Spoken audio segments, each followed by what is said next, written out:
I just don't really know how I'm gonna come off, you know?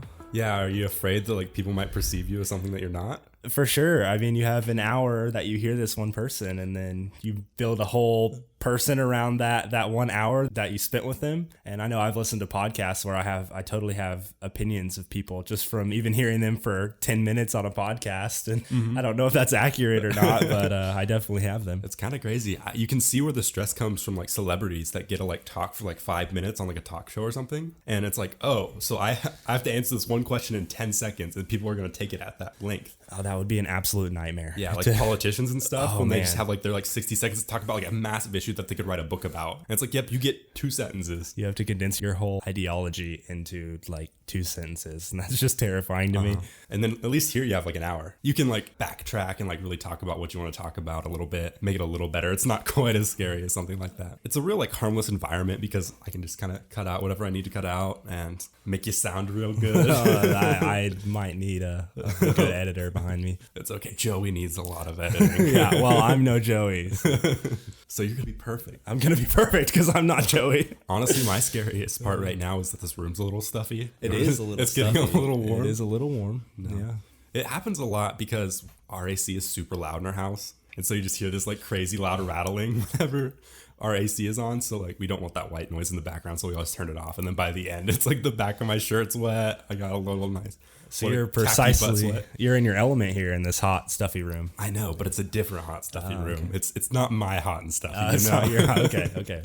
I guess I want to introduce you to the people. This is not the Joey, but this is my older brother, Logan. The Logan. My bad. Obviously. Yeah, hey, everybody. Like I said, you're my older brother. I'm just out of town for the weekend, and I was close to you, and I asked you if you want to be on a podcast. And for sure. And I am an avid listener of both Noah Asked and I Don't Know, though. So. And you listen to other podcasts, too. For sure. Lots of other podcasts. He's a cheater. You're telling me you are a hussy for podcasts. I am a podcast connoisseur. Yeah, we're going to make it sound You're going to make it sound fancy. better than I will. Oh, way better. It's actually just I have a short attention span and I need something in my ears at all times. Absolutely. I listen to podcasts all the time. Like I work out daily and I listen to podcasts during my workout, on my way to work. Now you don't need to brag. Like you can work all out the daily. Time. I do work out daily. Yes, I am going to brag about that. The people are going to know roughly like 50 things about me. And one of them will be... You only have me for an hour, so you're going to know. You're going to know that I work out. That's definitely going to be we've definitely talked about you on the podcast. I know. I've heard, as I'm listening, I hear my name pop up every now and then. And that's mainly why I listen, actually. It's just so I just can monitor what's being said about me. I can get a strongly worded email whenever you think slander is happening. For sure, yeah. I don't want any slander. Do we talk slander on you? I think we usually talk about how strong you are. Every now and then we talk about your hairline. Yeah, my hairline isn't great. For those of you who don't know. I think usually it's the good things that come out. We're like, wow, that was a piece of trash compared to Logan. That I do have the family calves. Yeah, you do. If you haven't listened to that episode of I Don't Know, though, definitely check out the family calves episode. You have the family calves. I'm working on the family calves. Not very hard. Yeah, you have the family hairline, so you're in better regard there. So what are you doing right now? Where are you at in life? Yeah, where am I at in life? That's a good question. That's a scary question. I haven't figured that out myself yet.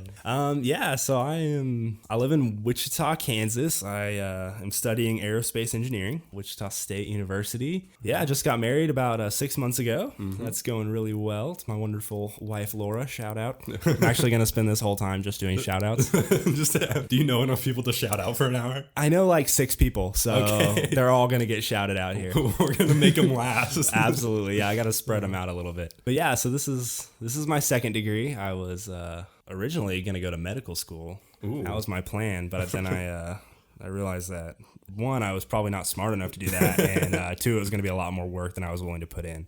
So yeah, aerospace engineering, which is a lot more work than a lot of people would be willing to put in. True. So that's something true. to say. Cool. Yeah, part of the reason I wanted to talk with you today was kind of about Laura and your guys' relationship and how you guys got where you were. Because today I want to talk about long distance relationships. If you wouldn't mind telling us kind of how you guys got started and how you guys made your way to marriage. Yeah, so Laura and I have a pretty interesting story. I met her originally through her brother Josh. Josh, shout out.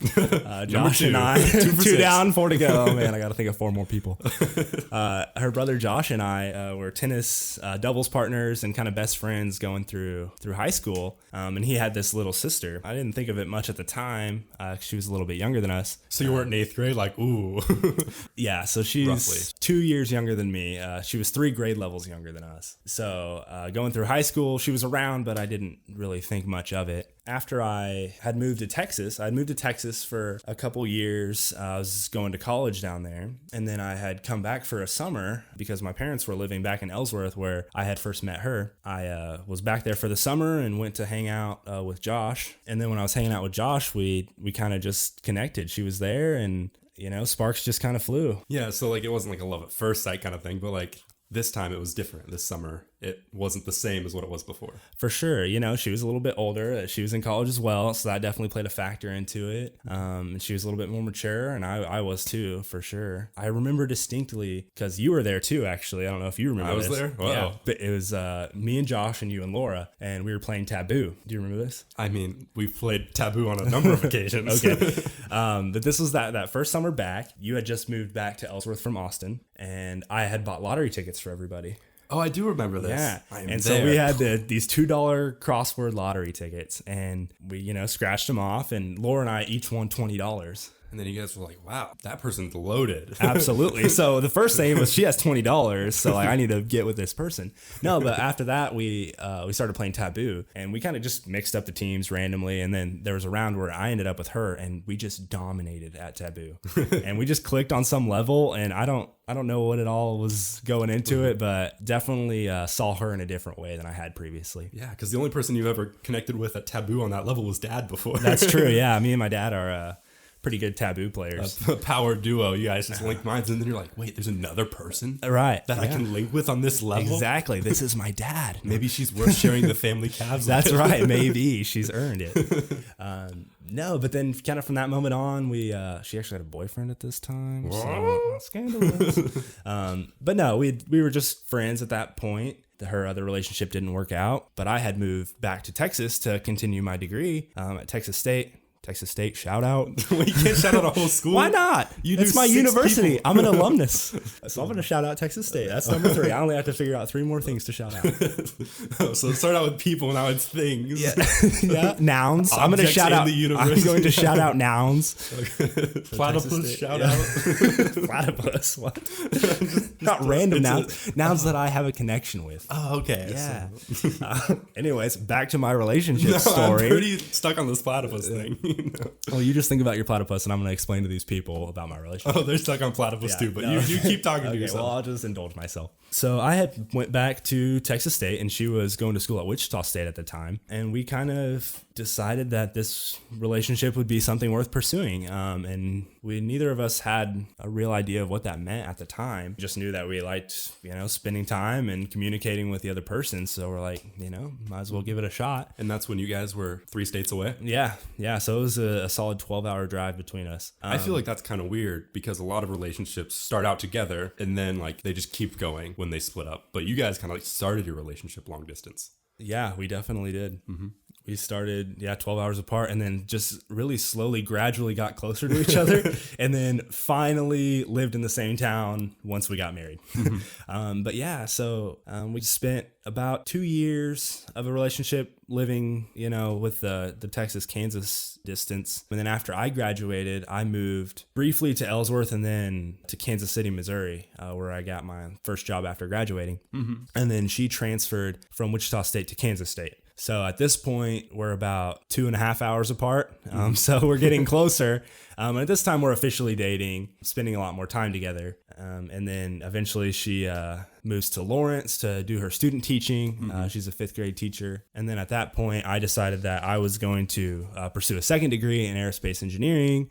So I moved to Wichita to start going to school at Wichita State. And then she got her first teaching job in Mays, which is a suburb of Wichita. And then at that point, we got married. So just gradually moved from a 12-hour distance to a 3-hour distance, down to 2 hours, and then 15 minutes, and then finally got married, and then moved in to the same place. So yeah, we've been distance basically from day one. And has it gotten easier now that you guys are living in the same place? And yeah, in some ways it's gotten much easier, and then in some ways it's actually gotten harder. I'm sure that like it's a lot different for you because you experienced all the long distance struggles and learned to grow with those. And then when you got together, you're like, oh, these are some weird things you do when you live here. One of the biggest things that we experienced was when we were so far apart, whenever we got together, it was a special time. So if we only got to see each other maybe one weekend a month, or when I was in Texas, it would be one weekend every 3 months. But when we had that weekend, we were thinking about nothing but each other. You know, that was our time to spend with each other, and basically the rest of the world could just wait until Monday. Yeah, and whenever you saw each other, you guys could like go out to eat and do events and like, while also spending time with each other, but it also like made it an event.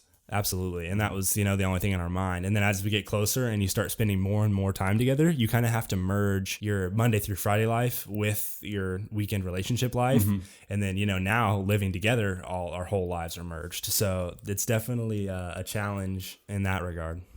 I feel like I'm pretty bad at that in general, making things out to be an event when they don't necessarily need to be, and like being okay when they're not an event. So I could see where that'd be like a struggle with me anyways, thinking like, oh, we've been doing this long distance relationship. Oh, it's so exciting every time we see each other. And then we start like getting closer and closer to each other. And it's like, wow, it's not like an event anymore. Like we're just with each other, and that's okay. But like I could see where that could be a struggle for sure. Yeah. In a way, the magic kind of fades a little bit. And then in other ways it grows, but in that, you know, in that way, it's just not the same. There were times, I know Laura's mentioned that, you know, that moment on Friday when you're finally leaving work, knowing that you're driving. She was driving to my house and she was going to get to see me for the weekend. She was just so excited. And like the moment when you get out of the car and you're just so happy to see someone, that's so great. But I'll be honest, we don't have that same feeling on a Tuesday when I get home from work and she's there. And like, I'm so happy to see her, but it's not the same, you know, emotional roller coaster that it is. Definitely. When you're in a long distance, it's not like an excitement, but maybe more of like a comfort to see them. Right. It does change, definitely. I'm in a long distance relationship too. Shout out to Sarah. Now it's a competition. First shout out for Noah. That's 3 for Logan and 1 for Noah. Oh no! Whoa. He is better than me. The rumors were true. Yeah, and so we're just doing the hour thing where I'm in Lawrence and she's in KC. Right. And she started working a lot more. She's been working 6 days a week, and I'm doing school. And I mean, this podcast takes a lot of time. Yeah. And I'm not like the craziest, busiest person, but it's still hard to like take an extra like 2 hours to drive out to see someone and spend the whole day with them. Like you kind of want to make a day out of it that way, as opposed to when they're real close and you're like, oh, we can just spend like an hour together. So there is some struggles with that. I kind of wanted to touch a lot more on like the long distance part of relationships, since we both have a little bit of experience with that. Some of the stresses that come with that, some of the rewards that come with that. Then maybe talk about like how the same things can affect family relationships and friendship relationships. I guess starting out, was it worth it to do the long distance relationship? Well, yeah, I found my wife. It was great. I think that long distance relationships are definitely not for everyone, but they can definitely, work. Do you think it's like a personality type thing or a certain circumstance kind of situation? I think it's both. I think some people's personalities are not made for long distance relationships at all. I think that plays a huge role into it, but also circumstances. A lot of times things happen in your life. I know like especially with military people, you can even be married for years and then somebody gets deployed and you're just forced into a long distance relationship without having any choice in the matter. Luckily for me and Laura, we had a choice from day one. We decided going into it, knowing that our expectation was that we were going to do distance. And I think that was huge for both of us. That seems like a really good way to like level your expectations, is like going into it saying like, hey, this is going to be long distance. And then when it's not, it's not. Whereas when it's like forced upon someone, like, we'll make it work. We'll bend this metal rod into being something it's not, and it just doesn't always work. Absolutely. Whereas you guys started out with a much more like flexible definition of relationship. Yeah, we started out as long distance friends, and then that worked out really well, and we were like, well, we could take this to the next step and be, in a long distance partnership, and that was great for us. Now, have you had like a bad long distance relationship before? I have, yeah. I've had ones that didn't work out as well. Now, when those happened, do you think there was like a change in you between that and Laura, or do you think it was like the certain person was the thing that made the difference? I think it was definitely both. I needed to mature a lot in order to handle a long distance relationship that could, result in a marriage. And I wasn't there for the previous ones, but also the people, you have to have somebody that not necessarily is a good or bad person, but is a person that you're willing to work hard enough because you want that person enough. Definitely. And I was just not there with anybody before Laura. Sirens. That's so great for audio. Yeah. Wichita, a great place. Mom and dad actually live in a really nice area. Yeah, I know. I've never heard sirens over here before. Yeah, last night I was like, I can just leave my car unlocked. I don't need to worry about that. I love our Uncle Scott. He's just one thing I think of when I think of him, and he always leaves his truck unlocked. And he's like, "We're just in Wichita," because I always thought it was a small town thing to just leave your car unlocked, and and people in cities didn't do that, but he would, and he'd be like, "It's just Wichita. It's not." But it's weird because Wichita is like the small town of cities. It really is in a lot of ways. Because it almost feels like even like the downtown didn't grow up like a lot of downtowns do. So it's like the same like number of like big buildings. It's like a medium town. Yeah, it just grew out wide with a bunch of townhouses and there's no traffic or anything. It's the small town of cities. Yeah. When it comes to relationships, do you think the distance for your romantic relationships causes stress, or is it the kind of fade away that ends the relationship? What do you mean by that? I feel like when there's a distance, there's a pressure on you to be the best you can be, and always make sure you're sending a text, and make sure they feel cared for, and going out of your way to drive to them, and having them drive to you, and that can put a lot of stress on the relationship. Yeah. And then there's also the other side of things where you don't necessarily do those things, and so you don't stress yourself out, but then you're also not seeing each other as much. And then you can slowly fade away and then feel like you're not even in a relationship anymore. I was wondering, which one do you think happens more often? Well, for me, I had to be very intentional with Laura, making sure that she felt cared for, even though I couldn't be there in a physical sense, that I could be there in an emotional way. And that definitely put, stress on me. And I would say that was the bigger factor for me, for sure. Because you're not necessarily the most naturally emotional person, not the most naturally empathetic person, at least outwardly. For sure, definitely not as much as her. She is way more emotionally developed than I am. She cares for people so much better than I do. It's kind of just second nature for her to think of other people, and I don't necessarily do that. I have strengths in other areas, but it definitely took a lot of work for me to make sure that she felt loved, even though I was 12 hours away at points.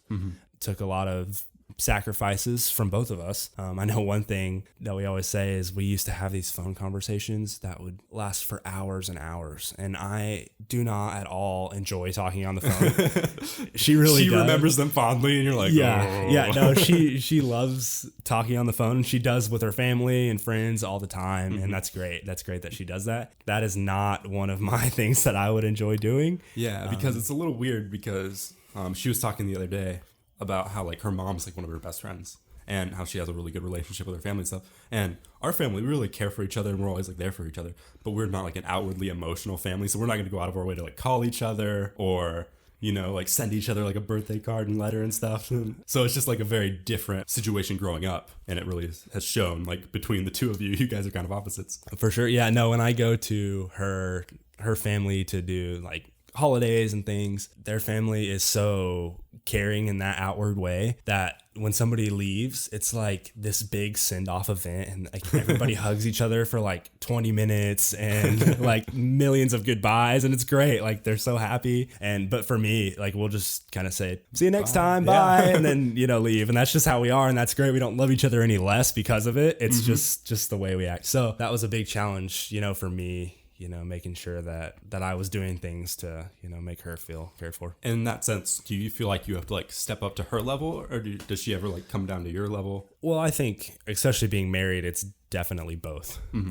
There are times where I felt I was stepping up way more than she was coming down, but that's probably just my pride saying that I'm working so hard for this. And you see from your point of view, whereas you don't always see the little things that she does that might make your life easier. Absolutely. She was probably thinking the same thing. I'm sacrificing so much. He's not giving up anything. And we're probably in both right and both wrong.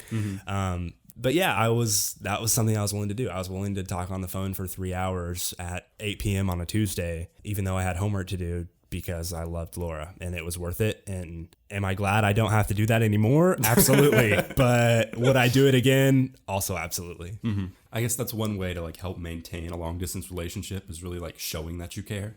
Do you have any other advice, any other like major keys that are what helped you like maintain this long distance relationship? Well, I think what really worked for us is we're both not super needy people, which that's just a personality thing that I don't know if you can alter or change or not. But it just happened to be like convenient. It worked out because, I mean, for me, I don't need a lot of physical interaction and things like that. It's definitely nice, but I don't need it per se.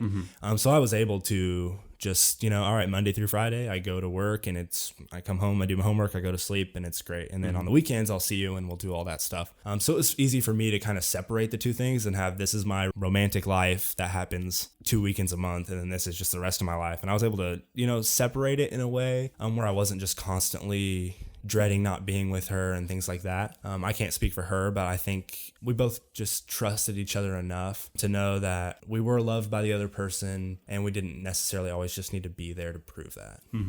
Yeah, and I think that's another big part is like having that trust. Not necessarily that they'll always like be faithful and stuff. They're gonna be there, and like telling yourself that like they're gonna be there, I can wait, and then like reinforcing yourself when it's not necessarily the easiest thing, but just like knowing that it'll come and that it'll get better.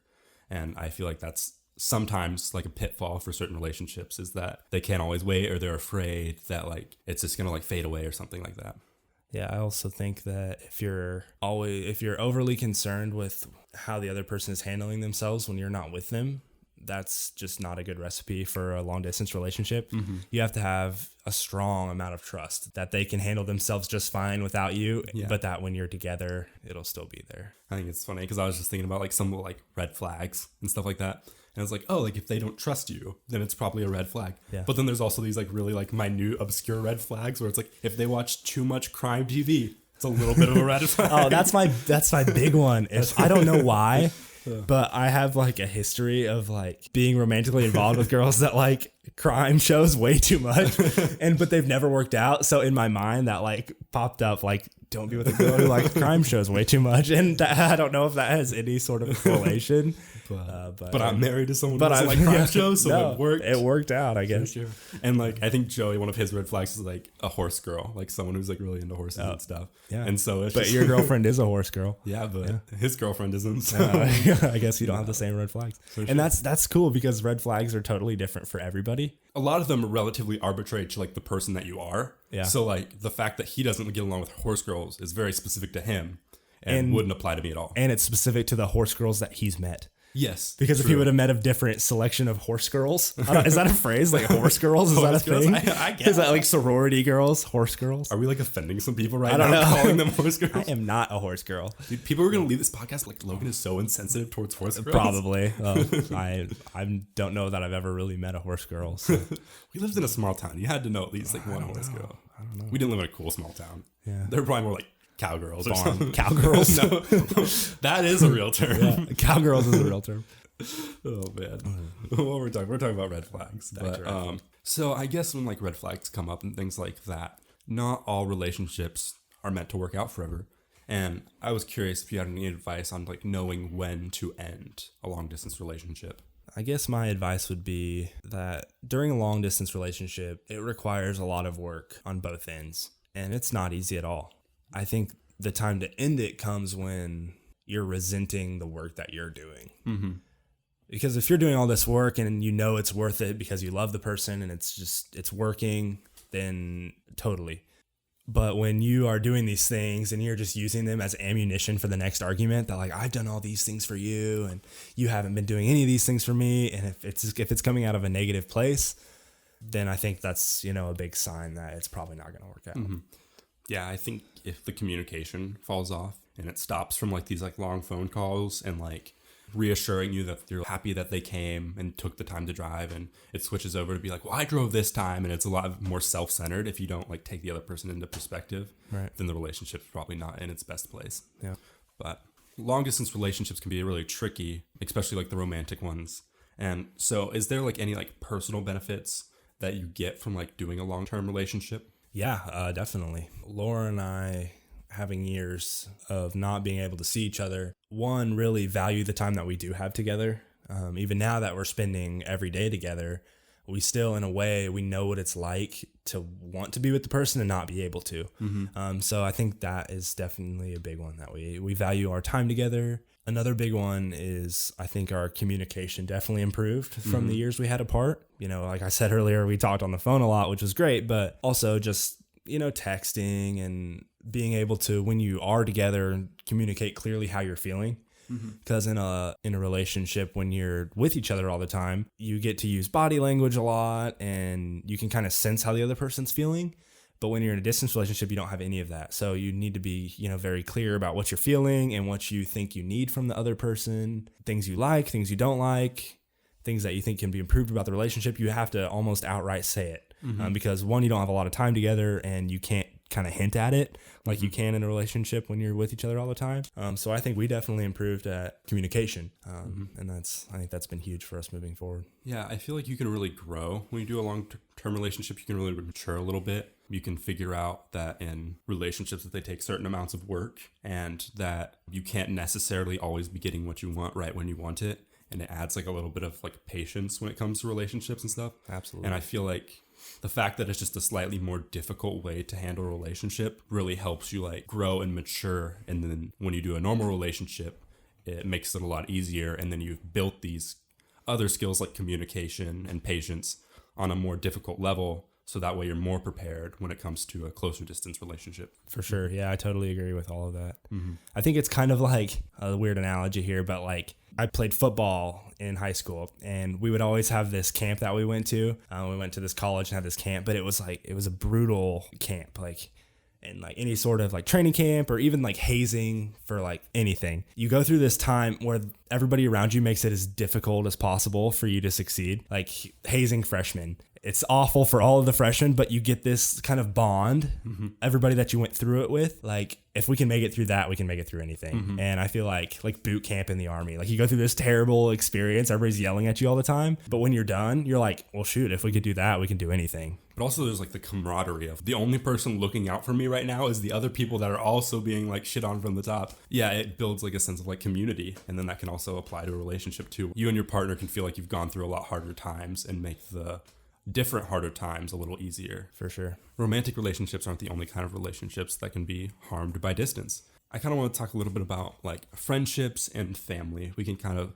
lump those together because, like we said, romantic relationships kind of require that like constant attention, whereas friendship and family relationships seem to be more passive and don't like require the like need to like end it if things aren't going well and the constant like communication and like sharing of feelings necessarily. I kind of wanted to talk about kind of your experience with like long distance relationships with friends and family. Yeah, you and I are both a bit of an expert on this as well. We've done a fair amount of moving. Oh, I thought it was because I had a podcast. So well, it's also an expert. You're an expert at everything because you have a podcast, but also an additional expertise comes from the fact that we've spent our majority of our lives moving every couple years. So we've definitely gone through these times of having close friendships that you developed, well, as close as you can get in a couple years, and then moving away and then having to start that whole process over. And one, deciding if you want to keep the friendship, and then two, developing new friendships. So it's, I feel a lot of people feel the same thing when they move off to college. We just happen to get it through college and then also at other times too. By the time we moved to college, we were pros at it. We've done this. I'm a senior now. Right. And you have a podcast. And I have a podcast. So like I'm a double expert. I think that just like equates to genius. Genius. Yeah. Like you said, we both moved a lot and we've moved across like state lines and stuff. So it's not necessarily like the easiest kind of things where you can like just visit your friends every weekend or something like that. It really has to become like a technology-based relationship, which is a lot easier in our generation than past generations. Right. But what have you noticed has like been the trend with like friendships and stuff as you've moved around? Well, for me, they tend to die.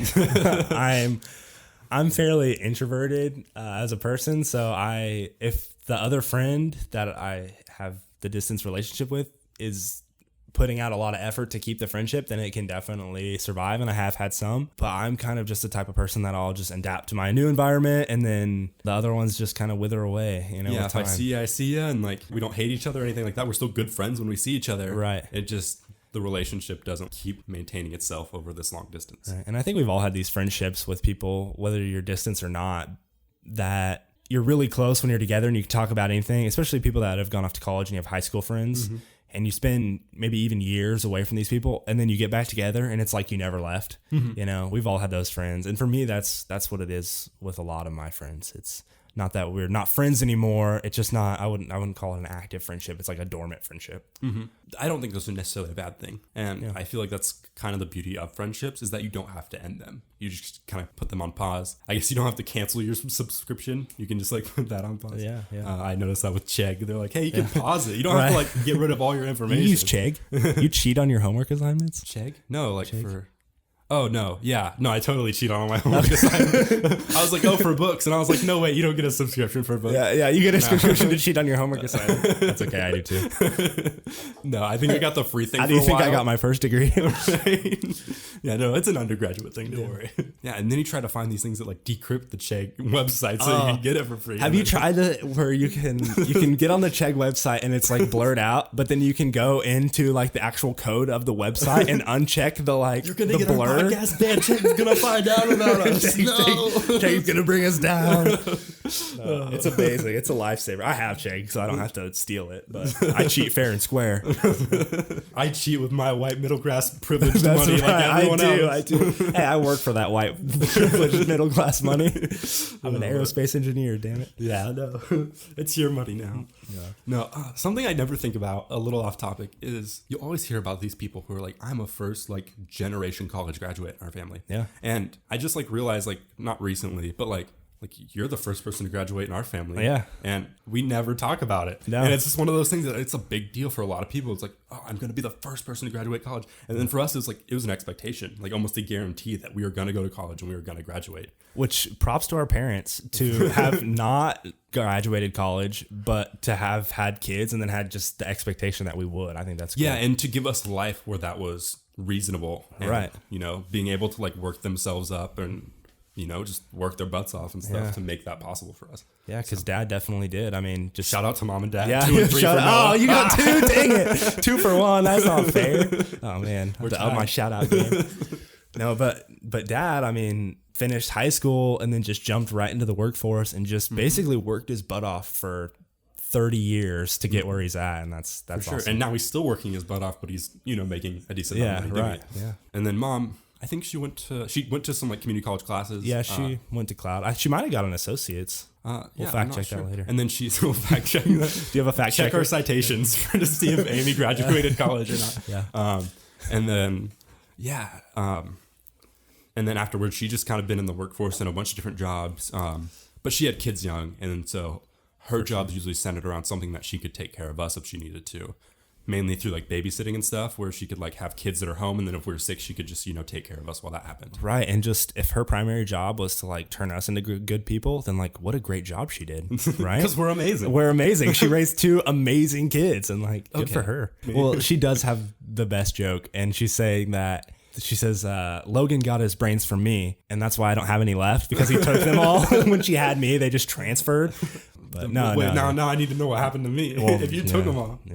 Well, you got the family hairline, so that's it. I don't have any brains. Yeah. Well, but you have a podcast. But I have a podcast, so like I just developed them when I created the podcast. Right. They came with the podcast. Before. Wait, does that mean you can't poop? Incontinent? Yes. No, that means you can't control your poop. You poop at the will of your bowels, and you can't control it. I was gonna say, whatever vegetable is. I was trying to say that I was just nothing, and then I started a podcast, and now I just sound like this refined individual. Yeah, well. I mean, refined. If you listen to I Don't Know, though, I don't sound very refined. Yeah. Shout out to I Don't Know, though. Not fair. Man. I need to up my shout out game. Honestly. Joey in class the other day. Joey, shout out. Oh, shit. No.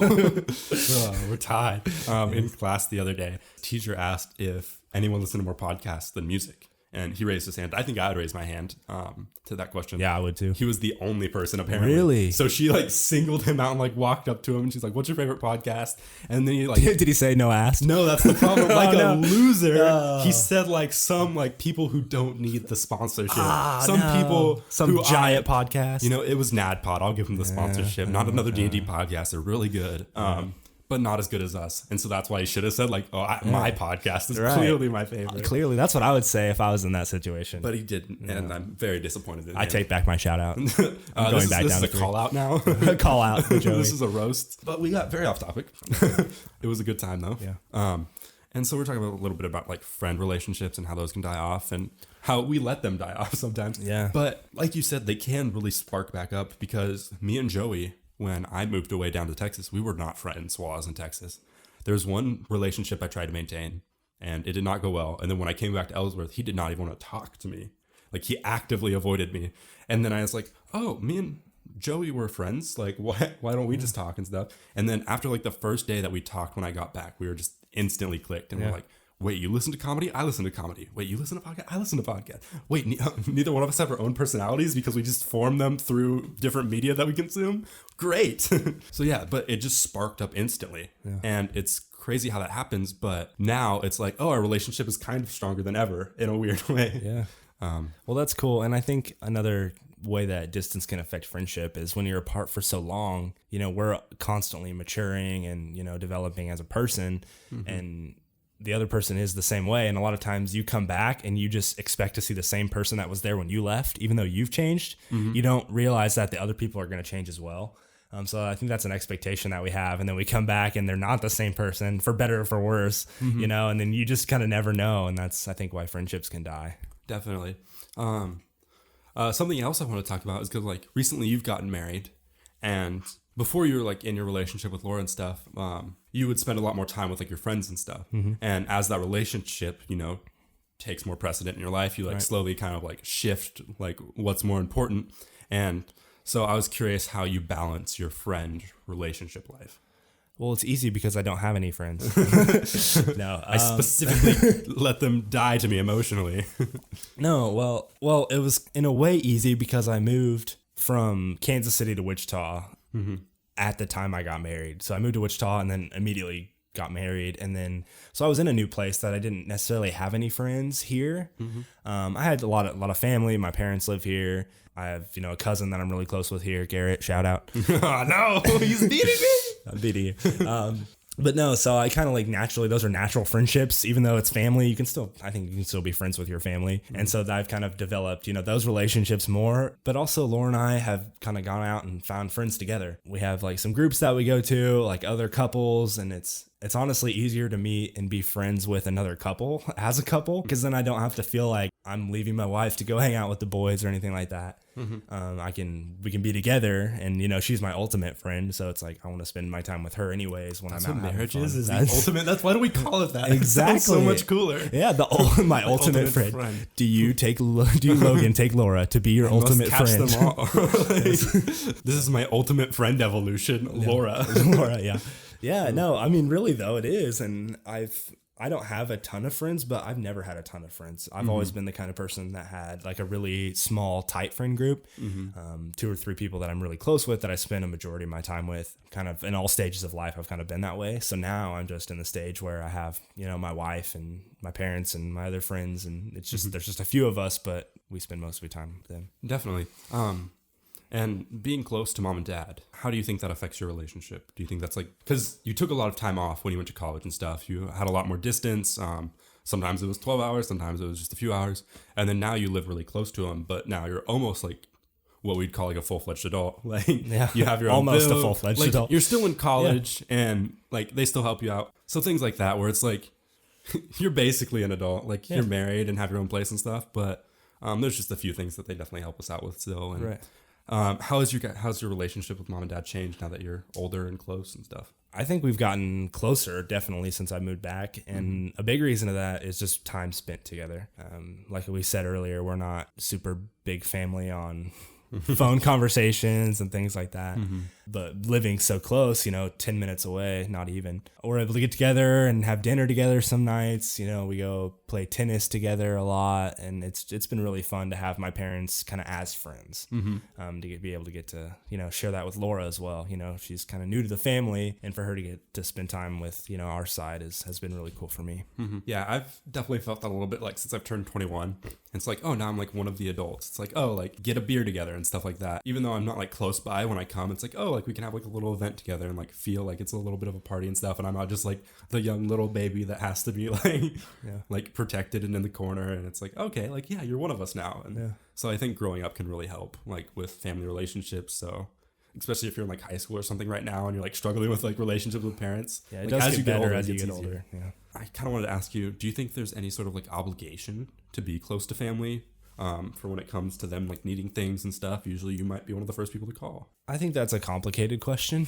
It definitely depends on your family dynamic. Obligation is a tough word because I think it depends on your family dynamic when you were growing up. You know, if your parents were, I'm doing air quotes, good parents, and they, you know, they really invested in you and spent a lot of time, then I feel like you do have an obligation to kind of pay that back. But if you grew up and your parents were just awful to you, then I know some people have terrible situations, and I don't think you're obligated to stick around in a terrible situation if it's not what's good for you. So for me, I definitely do. Our family has been great, and I've, you know, I love everyone in it. So I would definitely feel obligated to help out in any way I could. Do you think that works the other way around? The kid, when growing up, hasn't represented them the way they wanted to represent them, or haven't like made the best decisions in life. Do you think a parent has an obligation to like keep taking care of them and like sacrificing themselves after a certain point? I don't know. I think that's tough. You know, it depends on the situation. Very much up to the parent. I feel like as a parent, I would like to think that I would always be there for my child. And you hear a lot of parents say that, like, no, you can never love anything the way that you love your child. And neither one of us have experienced that yet. So right. Yeah. We don't have kids, so it's hard to know. But I feel like I would. There's a quote I heard that's, if my daughter was a serial killer, I wouldn't want her to do that. So I'd put her on an island with no people, so she couldn't kill anybody. But, you know, you still love your daughter, and you don't want your daughter to go to prison forever, or, you know, anything like that. But you want to put them in a situation that they could succeed in.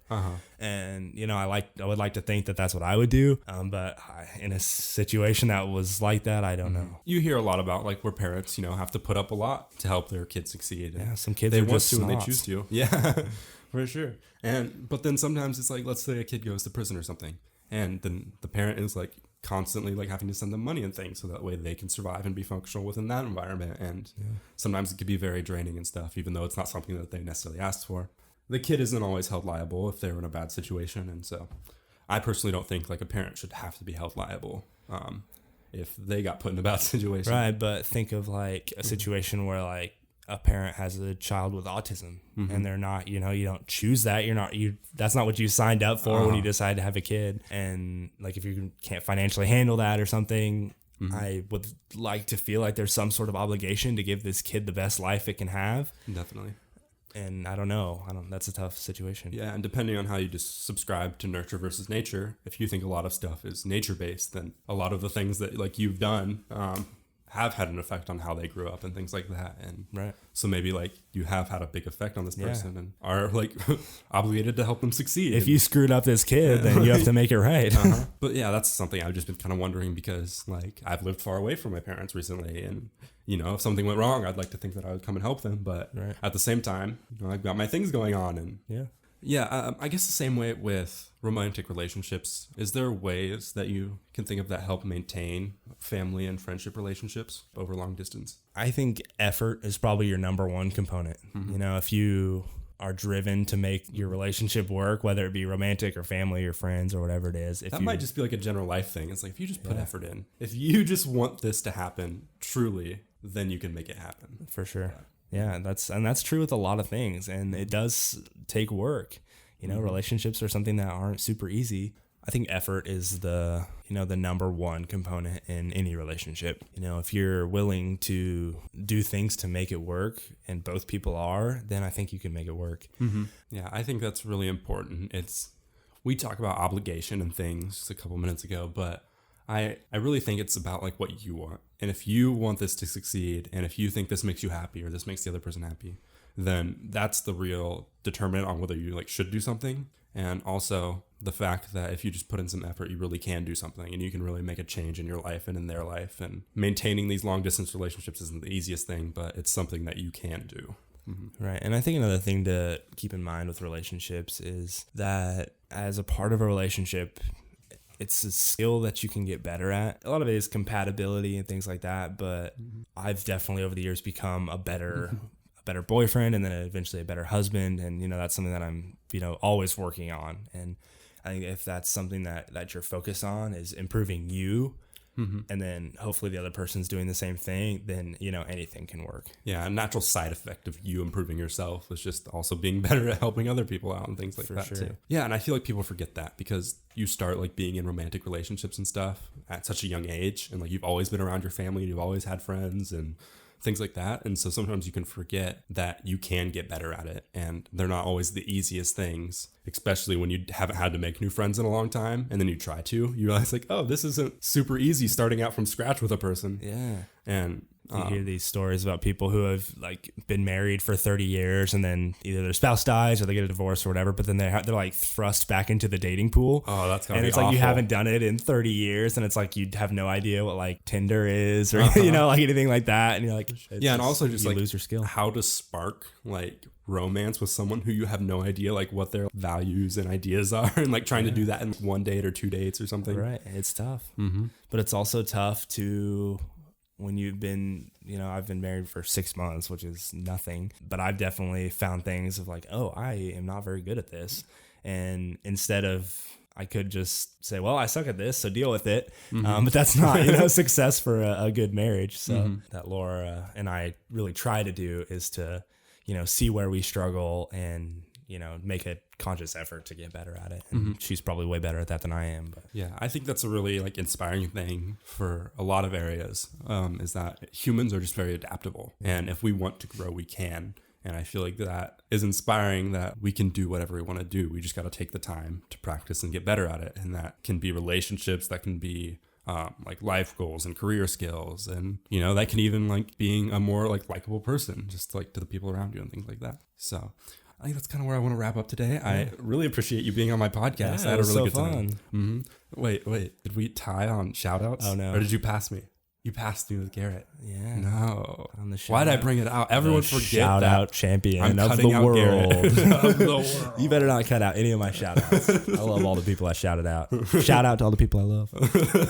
Wow, that's a cop out. Yeah, that's not even it's a noun cop-out anymore. But yeah, no, I had a good time. I don't know. Because when you listen to like big people podcasts, it's like, oh, do you have anything you want to plug or shout out? Yeah, I would like to plug my...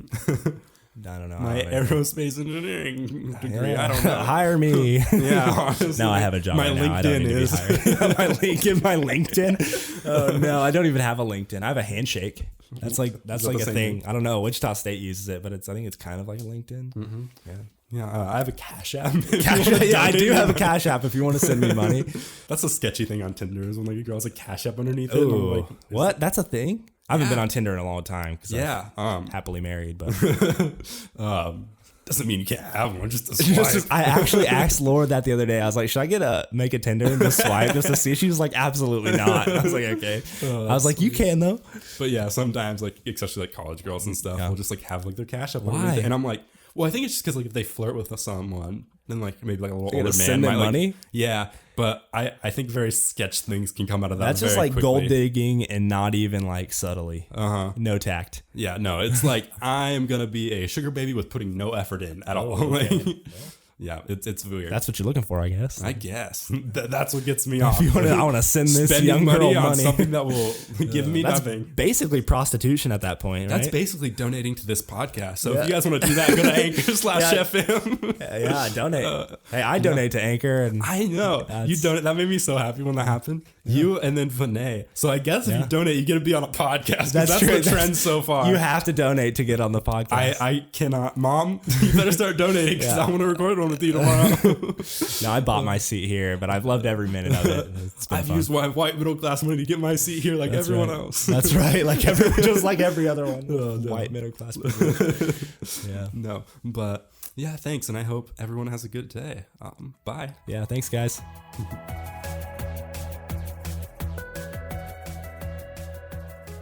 Hey everyone, thanks for listening to this Humorish podcast. If you want to see our sources for this episode, check the description for our citations page. As always, you can email topic submissions to humorish.tm@gmail.com and talk to us on Twitter using the hashtag NoahAsked. The podcast music was Watercolors by Vic DeVee.